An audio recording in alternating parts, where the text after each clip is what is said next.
Hey, what's up guys? My name is Dylan and I'm a cycling coach here at Carmichael Training Systems in Brevard, North Carolina, and today I'm going to be talking about how to incorporate weightlifting into your training program to make you a faster cyclist.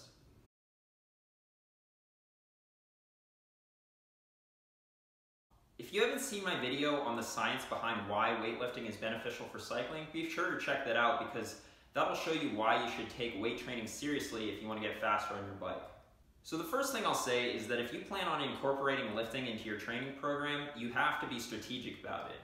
If you just add it on to whatever you're already doing, chances are other areas of your training may suffer and you may end up overtraining. Let's talk about what time of year you should be lifting. Most of us have an off season and a race season. For those of us that race mountain and road, the season is during the spring and summer, and then into the fall for those of us who race cyclocross. Whatever time of year your season is, be sure you have an off season. This is important for a number of reasons that I won't get into in this video, but it's especially important for lifting because you want to be lifting during the off season. After your last race of the year, be sure to take 1 or 2 weeks completely off. This means no exercise other than maybe some walking.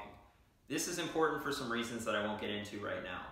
After this break, start riding for fun and doing other forms of cross training to mix it up. But most importantly, start lifting. The riding you're doing during this time should be relatively low intensity and low duration. I would say ride about half as much as you normally do and make sure you stay in zone 1 or 2 and are relatively comfortable while you're riding. The main training stress during this time of year should be what you're doing in the gym and not what you're doing on the bike. Weight training should last 2 to 3 months depending on when you need to get back to focused on the bike training before your first big race of the season. I would say stop or dramatically reduce weightlifting to a maintenance level 3 to 4 months before your first big race. You want to start off with low weight and high reps to avoid injury since you're doing a form of exercise that you don't normally do. However, we do want to eventually get to a point where we're doing high weight and low reps as was demonstrated in the first video. The science does show that this approach of high weight, low reps will be more effective. The volume of exercises that you do in a workout will also increase as you progress. Now, the 2 most important exercises that you do will be squat and deadlift.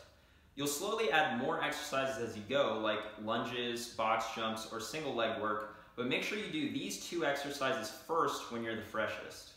The first session is probably going to seem like a waste of time because it's so easy, but then the next day you'll be so sore that you'll hardly be able to walk. Don't worry, as you progress, you won't feel this sore after every gym session.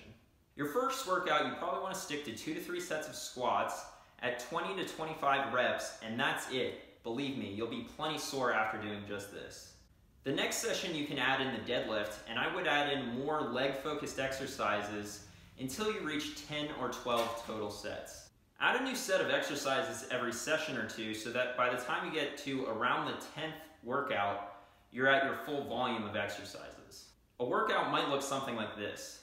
A 5-minute warm-up on a stationary bike or treadmill, 4 sets of 4 to 6 squats, 2 sets of 4 to 6 deadlift, 2 sets of 25 squats, 1 set of 10 lunges, 1 set of 15 box steps, and 1 set of 10 box jumps.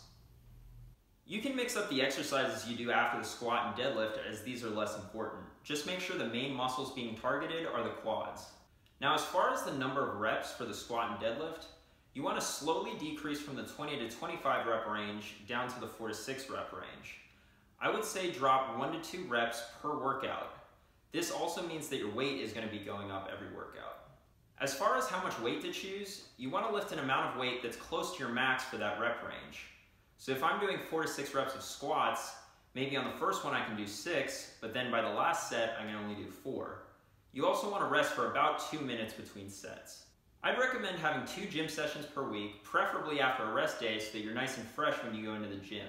And make sure that you have at least 2 days between each gym session. I like to schedule my gym work on Tuesdays and Fridays. With this pattern, you alternate between 2 and 3 days of rest between each session. The weekend falls in that 3-day rest period between Friday and that next Tuesday and accounts for extra riding you might do on the weekend. Then Monday is a rest day and you'll be nice and recovered when you hit the gym on Tuesday. Now, you may have noticed that I haven't said anything about upper body or core, and to be honest, that's because it matters a whole lot less. That's not to say it's not important, but it's the lower body work that you do that's going to make you faster on your bike. Lower body work will increase the number of watts you can do, while upper body work will help with things like injury prevention, bike handling, and having some sweet guns to show off. All of which is important, some more than others, but not nearly as important as riding your bike faster. That's why I say for upper body, do a variety of exercises that work multiple muscle groups that relies mostly on body weight. We don't want to bulk up too much in our upper body. Do you have any further questions about lifting for cycling? Leave them in the comments section below. If you like this video, be sure to give it a like and share it with a friend who needs to know what to do when they get in the gym. For more coaching content, subscribe to my channel and follow me on Instagram, Twitter, and Facebook. If you're interested in getting faster and you're looking for a coach, shoot me an email at djohnson@trainright.com.